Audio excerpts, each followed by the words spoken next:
Disclaimer: the views and opinions expressed by the guests and hosts of this show are their own and do not necessarily reflect the views or opinions of the company or the show itself. Hello, everyone. I am Vicky Ingram, and I am your host for Explora Talks segment, where we explore and talk about books. Now, before we jump into the interview, let's have a look at this book trailer. Touched by the Hand of God. In the City of Angels, Send Me by Patricia L. Blake shares a powerful, life-changing journey through over 33 years of service with the Los Angeles Police Department. This personal testimony explores miracles, guardian angels, and the steadfast strength found in faith, courage and resilience in the face of adversity. Ride along with Patricia as she reveals the emotional and spiritual side of law enforcement. From high-speed chases to moments of deep personal loss, this book paints an honest picture of the challenges that officers face. I did not need a vest, I had you. But through it all, faith remains the guiding light. This book is a tribute to first responders, police, fire, EMTs, and military, those willing to lay down their lives for total strangers. It's a powerful reminder that in times of darkness, we are never truly alone. Join Patricia in answering God's call. Whom shall I send? And without hesitation, the answer is clear. Here I am. Send me. Touched by the Hand of God. Available now on Amazon, Barnes & Noble, and other leading digital bookstores worldwide. A story of faith, courage, and divine protection. Shine a light to fight the monsters in the dark. And today, I am here with a special guest, and we will get to talk about more of her book that tackles on reflections in faith, guardian angels, miracles, strength, and courage. It is my honor to introduce the author of the book entitled Touched by the Hand of God in the City of Angels, Send Me, Patricia L. Blake. Hello, Patricia. So thank you so much for having me. This is my privilege to be able to speak about the topic of the book, which, as you mentioned, angels, faith, and it's basically honoring first responders as true warriors and protectors. And all first responders, our military, law enforcement, our firefighters, and our medical responders. And I was inspired to write this book because I did have 33 and a half years, a career with the third largest police organization in the nation. The Los Angeles Police Department, and rose through the ranks as one of the first females that worked the streets in LA. And it was a learning curve. It was challenging, but I loved every second of it.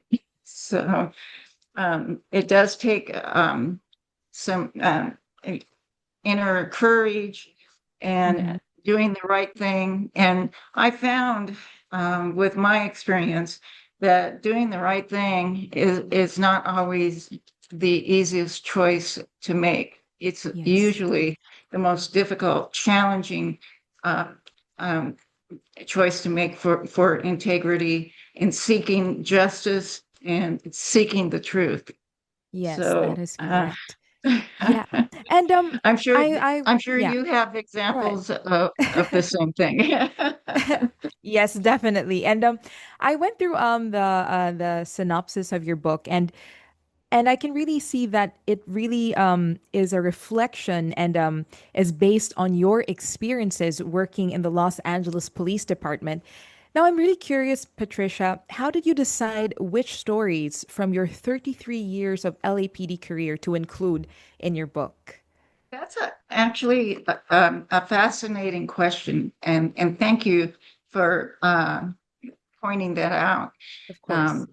Because I didn't even realize at the time what I was doing when I was putting the words on paper and the choices I made. Because honestly, I had thousands of contacts throughout my career, and so many incidents that are worth including. But I tended to resonate with being a protector and a rescuer of the innocent and the vulnerable, and that Mhm. included like protecting the babies Yeah. and protecting. There's a few animals that I also include, especially the book is dedicated to my favorite partner, Mocha Oh, Latte, my horse, oh, that deployed in the field with me. And we had a complete bond. It was a true trust and mhm. bond. And he was so in tune with me. And Yeah. I tried, I tried to give him confidence in me. And we had that complete trust. So, So that pretty and that, and explains the oh, go cover ahead. of the book, right?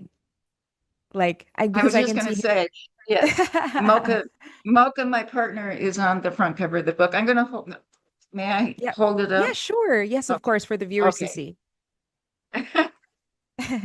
So this is Mocha There you Latte. go.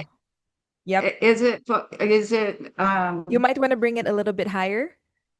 okay, like Yep, this? that's Okay. perfect. Yep.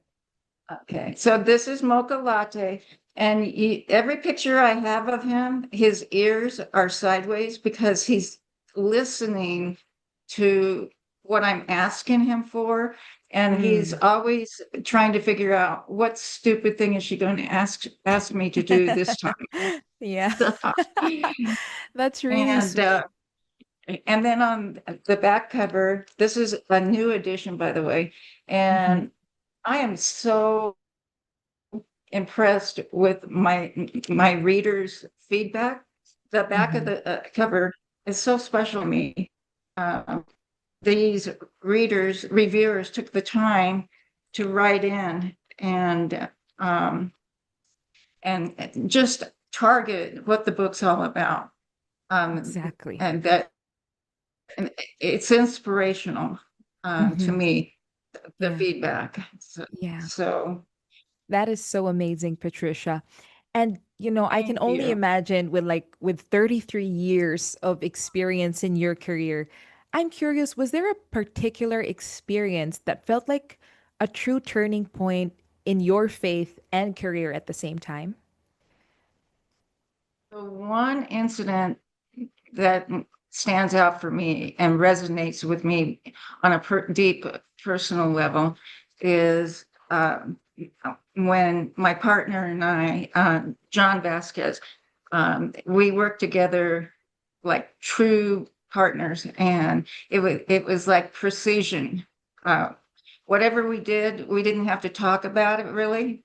I'd be like, I'll take point, or I'll be contact, you be guard, or for an entry into a room, I'd be like, I'll button hook to the left, you button hook to the right, and Hmm. we just did it Yeah. in unison. So, Wow. but the one story that's so it's in my heart forever. We had a shots fired call, and it was on the second floor of an apartment building, and there were multiple persons reporting the shots fired. So this is basically in Rampart Division with an active shooter, Mhm. and um, the person inside, we knew from the neighbors there was a husband, a wife, and a baby about 10 months old. Whoa. So the urgency is enhanced when you Hmm. got a baby in there.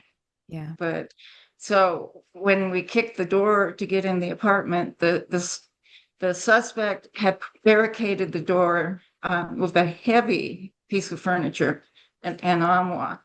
And so the door could only be kicked open like 6 inches. And I was kind of tiny at the time. So I told my partner, I know I can go in there. If I take my gun belt off, I had my gun in my hand, but I'm like, I'll go in there, I'll move the armoire, and then that'll let you in.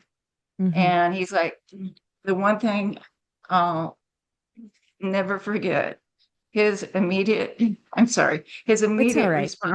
his immediate response was, "You're not going in there without me." Wow. And I said, "Okay." Wow. So And yeah. that sealed our partnership Mm-hmm. forever. Yeah. And I cleared it on the left, he cleared it on the right, and we had to clear this long hallway, and that feeling of urgency and dread, because we didn't hear the baby crying. We Yeah. didn't hear Mm-hmm. anyone screaming for help. Yeah. So it's just that feeling of dread, what we're going to find. Mm-hmm. And so the last bedroom had um, a man, and we found out later it was his wife, and the baby's laying in a pool of blood Yeah. between them on the Mm-hmm. bed. And the husband had shot his wife in the head and then shot himself. And I just immediately picked that baby up and Yeah. held him over my uniform, over my badge, over my heart, and carried Yeah. that baby out of there. And he was alive. Thank goodness. Wow. Wow. Thank goodness. Wow.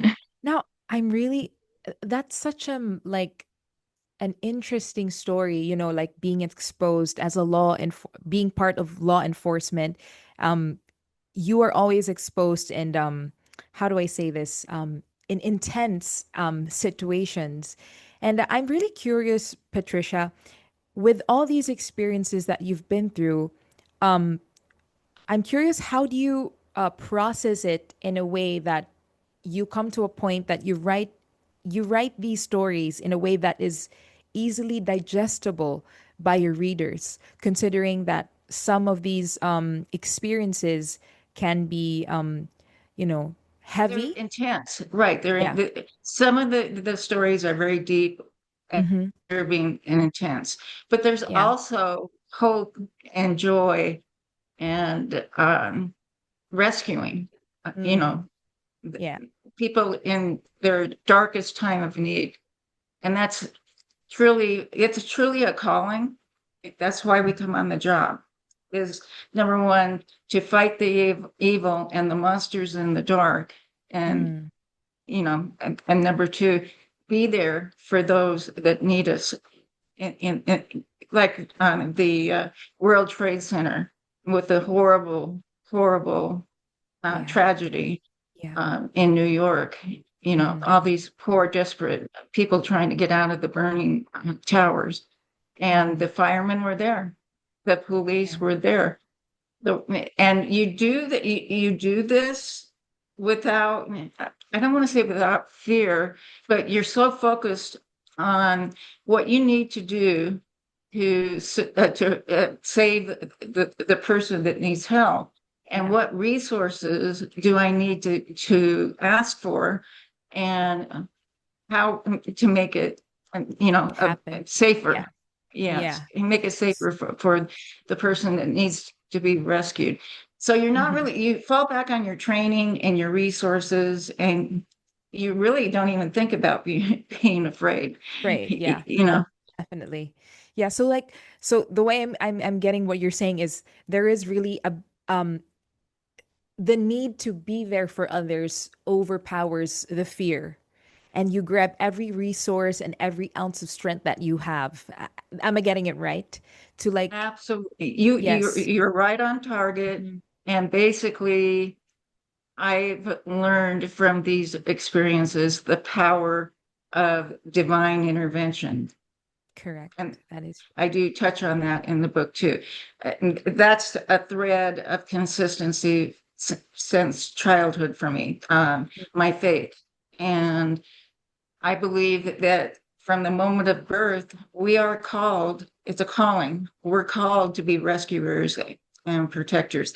I wanted to show you a quick Yeah, photo sure. of me Take your time. as a child with two little toy guns. And my partner, John Vasquez, that I mentioned, um, he, I, he had sent me this picture. Can you see this? Wow. Yes, I can see that really clearly. This is Wow. his sister and him, and they're playing cops and robbers, and John is like 5, and his Oh my sister's like goodness. 6.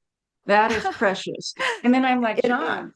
I was shocked. I'm like, John, I have to share with you the picture of me as a 5-year ponytails. Black one. Can you see that? Yes. Is that you? Wow. Yes. That's pretty cool. That's so cool. You were Isn't 5 that years old back amazing? then? I know. I Wow. yes. So we both believe that it's a calling, and the Lord's not only sends angels to watch over first responders, he sends um, first responders in the form, we become the angels, we become the Yes. protectors. This is why I put the words "send me" Mm-hmm. in the title of the book. There was one night where I woke up in the middle of the night and I didn't hear a voice. I did not, but I heard in my head the word "send me," and I was compelled to look up in the Bible where that would be, and it's Yeah. Isaiah 6:8. And the Yes. Lord in the Old Testament asks the prophet Isaiah, whom should I send to give the people bad news?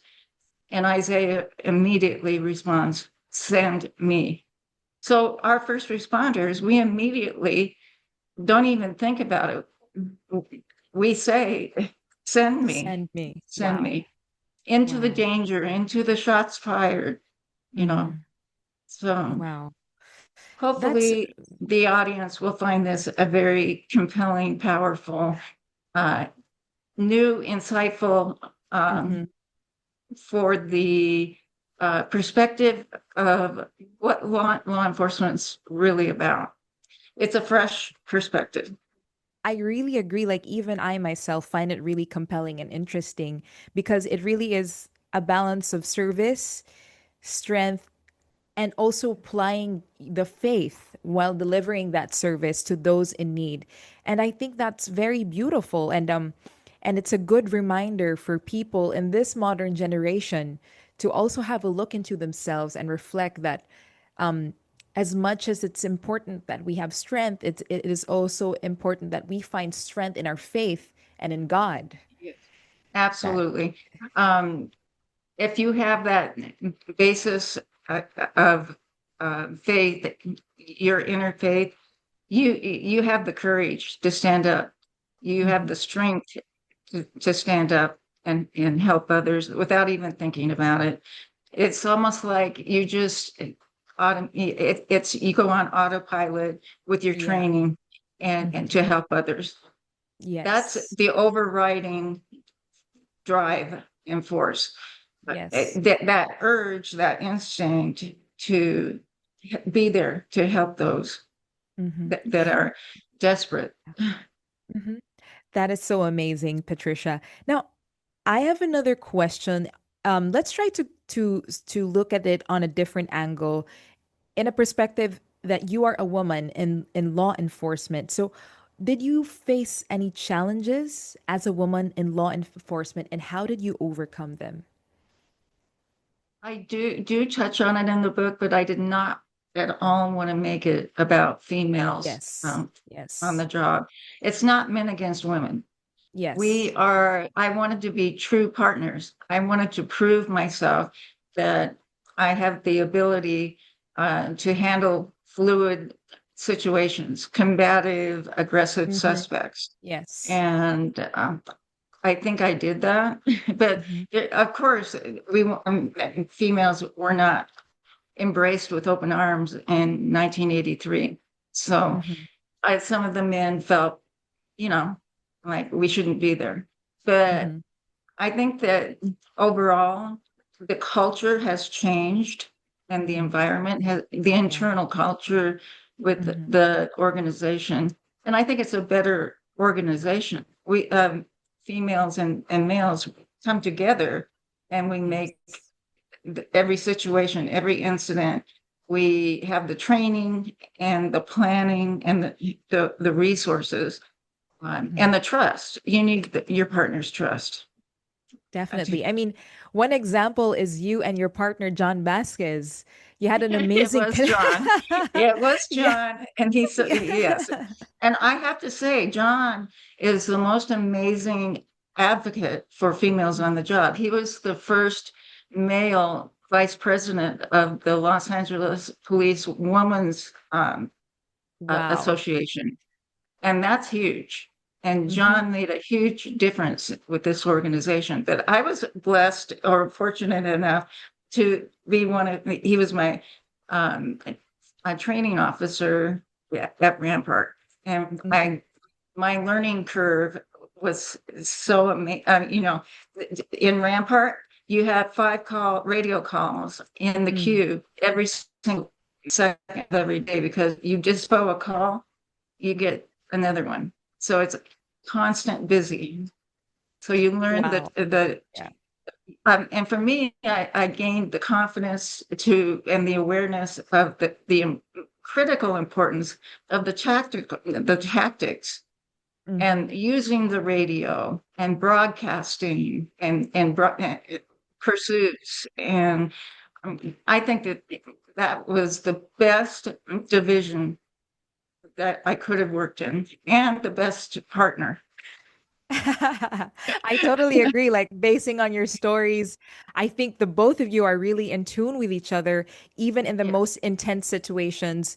Um, I can yes, really, even if I haven't seen John, I can really tell that the both of you, the both of you have a good and strong working relationship, even without saying yes, a word.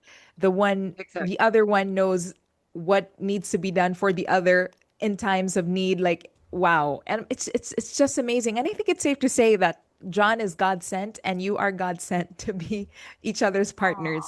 In this. You are so insightful, and you have Aw. that awareness. You have asked me more powerful questions than my other interviewers ever. So you're the best. Aw, I really appreciate Patricia. Um, You I'm did really your glad. homework. You did your homework, and you have an understanding for the words that I wrote. Mhm. I do And my I do best. have to share with you real quickly. Mhm. Um, being an author, you have to go back and rewrite it or review it and edit it. And you do that hundreds of times. And I think that was my biggest challenge, because Yeah. when I first wrote it, I had a partner that worked with me in research for the Mhm. chief of police of the department. So that's where I learned to write Mhm. in a very concise way. And my researcher partner said, okay, um, you talk about the human emotional side, but you didn't put it in your book. Oh. So I had to go back and put the emotion, because when you're in the middle of an intense situation, it's a problem solving situation. It's Yeah. a thinking game, and Hmm. so you kind of switch into that Yeah. mode. And Hmm. what do I have to do right now, you know, Hmm. to Yeah. fix this situation? And so I went back and I tried to put emotion into the book. I hope I I succeeded.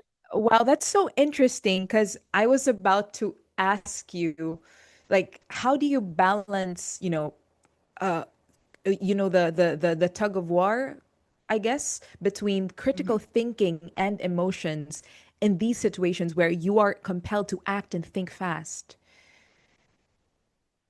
Correct. And these situations are so fluid, and they're Mm, changing every yeah. second.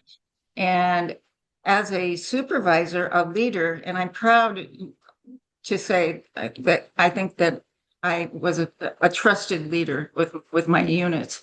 Hmm. You have to give them that calmness, that confidence Yeah. in your leadership. Hmm. I had to be confident. I had to be confident for my guys and Hmm. gals that work in Yeah. my units. Yes. You can't Wow. be unsure. You can't. You have to make the decisions, the hard decisions, and sometimes they might not turn out to be the right one, but you have to make those decisions. Totally. I agree with you. And I can really see that you have a strong leadership, considering that you have been in this field for many, many years. And my last question to you is, how do you balance strength and empathy? For me, I think that's part of my gender, my female side. I was the oldest of four children, and I was responsible for my brother and two sisters, and we were all 1 year apart. And Mm-hmm. my father would say, "Well, why did you let your sister fall off the hood of the car and break her arm?" And I'm like, "Dad, my brother dangled an earthworm in front of her and she freaked out. I think she overreacted." And my first day of kindergarten, I'm the only one I know that got kicked out of kindergarten by the teacher because my mom never left me anywhere except church. Yeah. And she Mm-hmm. didn't tell me she was going to leave the classroom. I see my mama taking out the back door of the classroom, and the teacher grabbed me by the Mm-hmm. shoulders, which angered me. And you're Yes. keeping me from my mama. And I twisted out of her grip and I Hmm. turned and I kicked her in the legs and I got kicked Oh, out. wow. Um, Hmm. but even from childhood, I had a strong sense of justice and trying to be a protector of my brother over my brother and sisters. So it kind of came naturally for me. Hmm. And Yeah. because I do have that innate compassion for the crime victims, that's another thing I touch on in the book is the heartbreak of someone who has a daughter that's murdered in the street and discarded next to a big trash can in the Hmm. ghetto. And when this mom came to the station to meet with me and the investigating, I was in charge of the detectives at the time. Hmm. She was happened to be sitting next to me, and she looked him right in the eyes and she said, "How do you know that this is my child?" Oh, wow. And he hesitated and then he said, "By the tattoos." She broke down and she collapsed into my lap and she felt safe, you know, Yeah. with Hmm. me wrapping my arms around her. Yeah. And all I could Wow. say was, "I'm so sorry," as I'm rocking her Wow. Wow. in my arms. So um, the compassion is the easy part, but it's when you're separate from the field incident is when Yes, you can definitely. reassure the crime victims. Yeah, definitely. So there really is. You're asking fabulous hard questions. I appreciate that. Well, I've had you like questions. Uh, Yeah, and I'm pretty sure that the Explorer bookworms and the viewers are enjoying and the insights that you share, because it's not every day that we get to see, the deeper side of what you do. And it's really amazing and that I you think got. it's timely. Oh, I'm I'm sorry, sorry. Vicky. I think it's timely given the national culture where now our ICE agents are being assaulted Mm-hmm. openly in the Yeah. field. There's an 840% increase this year to date from last year to date with Mm-hmm. attacks on ICE agents.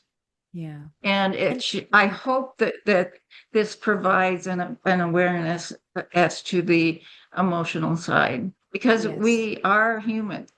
Yeah, definitely. And I think this book would really give the readers, our Explorer bookworms, a view of the human side of law enforcement, that, because there is always a stereotype that, oh, the people in law enforcement are strong, are mean, and looking into this book, it gives a touch that not everyone is like that. Regardless, we are all human. And Before we wrap things up, Patricia, I just want to ask what is one thing that you would want our Explorer bookworms or viewers to take away from your memoir or book? To um, have the faith to overcome um, tragedy, the faith to overcome adversity, because we all experience a certain level of adversity in our lives. And if it helps you, it gives you strength, inner strength, spiritual strength, as a believer, and that the Lord has a plan for you. Amen. That is true. That is so true, Patricia. And on the other side, I just want to ask you as well, Patricia, one last thing. um, how is it working with Explora Talks? I'm sorry, with Explora rather. Oh, Explora, I am so delighted that I discovered Explora and Explore the teamwork behind the scenes is I've gone through a few companies, and this latest book, the newest edition, I hope the readers love the jacket. Hmm. I didn't have a jacket cover, and I think it's incredibly magical and so well done. The quality and the caring of the final product is amazing. I can't speak highly enough for every single team member that including you, by the way, now Oh, that we've thank talked. you. So, and I hope that the viewers uh, enjoy and the depth. It is intense, I have to Hmm. say, Yeah, but I hope that they get something powerful from the words, because I have to say, I did not write the words. I'm the instrument for the Lord. I could definitely. not have written this book while I was on the job. I was too busy, Yeah. with two children, raising two children, and off hours, call outs, weekends, and off hours. You're just constantly and trying to support your unit people and mentoring Yeah. and being there for them, giving them the resources that they need for their confidence to be there for the citizens, the Yeah. community, for the public safety. Hmm. And just like a certain part of your the title of your book said, send me, and God definitely sent you to share your story and experiences to people who need to hear and see this. And definitely you are really God sent, Patricia. And Patricia, Oh, you truly are an inspiration. So thank you so much for sharing your time today and Explorer Talks for the viewers and the bookworms to get a glimpse of who you are as an author and to get a glimpse of the process that you put into this amazing work. thank you Explorer so book, much, Vicky, yes. for No, your time. no And by worries. the way, I just have in print that it's coming out in print a children's illustrated book with Mocha. Mocha's the star of the show. Wow. Oh my goodness. I think that's gonna be awesome. I mean, Mocha.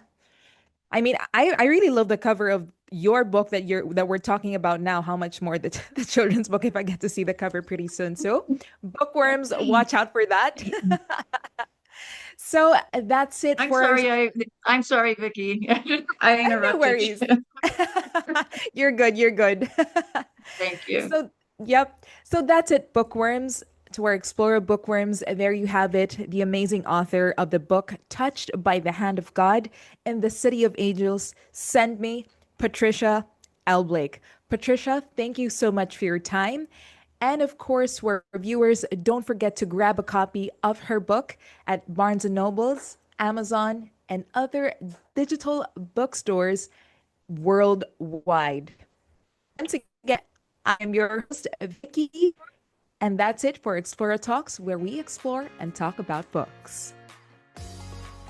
There we have it, Explora bookworms, Patricia Blake, and with her amazing book, Touched by the Hand of God and the City of Angels, Send Me. So don't forget to grab your copies at Amazon and Barnes & Nobles and other leading digital bookstores worldwide. Once again, I am Vicky, and this is Explora Talks, where we explore and talk about books.